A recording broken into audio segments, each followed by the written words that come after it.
Halo semuanya, balik lagi bersama saya di Ulasan Bola. Kali ini saya akan membahas masih tentang Persib Bandung ya, yang lagi-lagi membuat kejutan.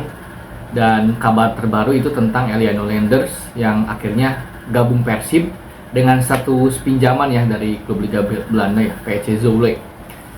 Tentu ini bahasan yang bersambung dari bahasan kemarin tentang Tom Haye, bagaimana fenomena pemain-pemain naturalisasi atau pemain diaspora ataupun apa istilahnya itu bermain di Liga 1. Dan selain kabar Eliano juga menyusul masih gosip ya, sebenarnya bukan fix, yaitu Joy Pelupesi juga Asnawi, bahkan ada kabar Marcelino dikabarkan ke Super League. Benar atau tidak beritanya masih sebatas rumor, tapi kan kabar kepindahan Tom Haye, Eliano dan lainnya juga berawal dari rumor.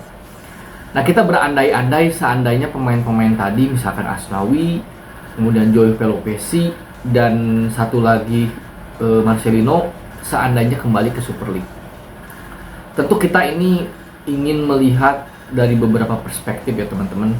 Perspektif bahwa ada orang yang berpendapat bahwa ngapain kita pemain-pemain naturalisasi yang tadinya bermain di Eropa, yang tujuannya ingin mengangkat tim nasional Indonesia, pada akhirnya harus bermain di Liga Indonesia.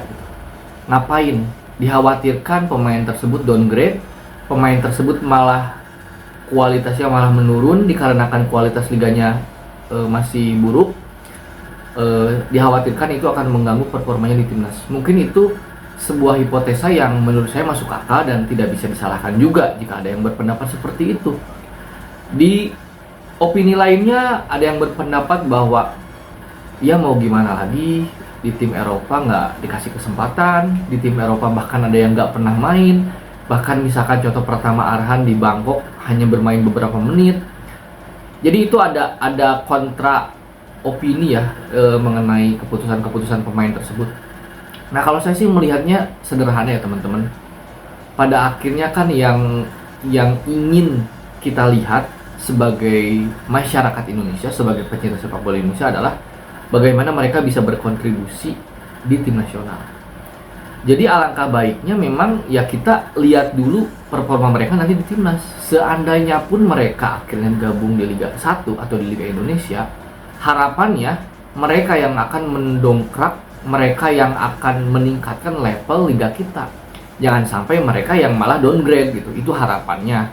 Dan yang kedua, harapannya juga kualitas mereka di timnas tetap terjaga. Dengan ya kemungkinan besar kalau pemain-pemain itu pindah akan jadi starter sih. Kalau menurut saya Tom Haye, misalkan Asnawi, Joy Pelupesi atau Eliano, kalau seandainya mereka bermain di Liga 1, mereka akan menjadi pemain inti lah intinya. Jadi secara permainan mungkin mereka akan lebih banyak dibandingkan di Eropa. Meskipun satu lagi yang digarisbawahi, kualitas di Eropa meskipun di Liga 2-nya itu tetap lebih baik daripada liga kita. Kita harus mengakui bahwa liga kita belum menjadi liga yang bagus. Bahkan di ASEAN pun kita masih kalah dengan Liga Kamboja secara peringkat gitu. Ya minimal mungkin kita target awalnya realistis menyamai Liga Thailand dulu sebelum kita misalkan berbicara banyak di Asia dengan Liga Jepang dan lain-lain. Jadi itu mungkin ada dua sudut pandang mengenai kepindahan pemain naturalisasi ke Liga Indonesia. Nah, yang terpenting adalah apapun nanti keputusan para pemain tersebut, ya kita lihat aja nanti performanya di timnas. Kalau misalkan dengan kepindahannya ke Liga 1 itu membuat performa mereka jeblok, sama sekali downgrade, kualitasnya terlihat dan lain-lain, oke lah, nanti mungkin ada pembahasan lain, akan menjadi evaluasi mungkin bagi PSSI. Tapi apabila memang setelah pindah kualitas mereka terjaga, ya berarti sebetulnya hipotesa bahwa pemain yang datang ke Liga 1 itu downgrade ya nggak benar juga gitu kan. Di video sebelumnya saya jelasin tentang Rizky Ridho gitu kan, betapa dia dikelilingi pemain asing di klubnya dan dia bisa menjadi pemain inti di timnas di tengah hingar-bingar pemain naturalisasi.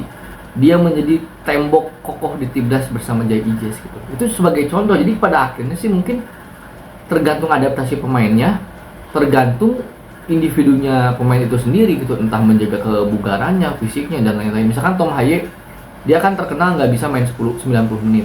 Menit 60-70 mukanya merah gitu, nggak bisa secara fisik gak ngikutin. Nah itu juga tantangan buat dia gitu, harus bagaimana cepat beradaptasi. Jadi itu teman-teman sebuah opini yang mungkin ada pro dan kontra, dan itu pandangan saya tentang fenomena pemain naturalisasi yang akhirnya pindah ke Liga Indonesia.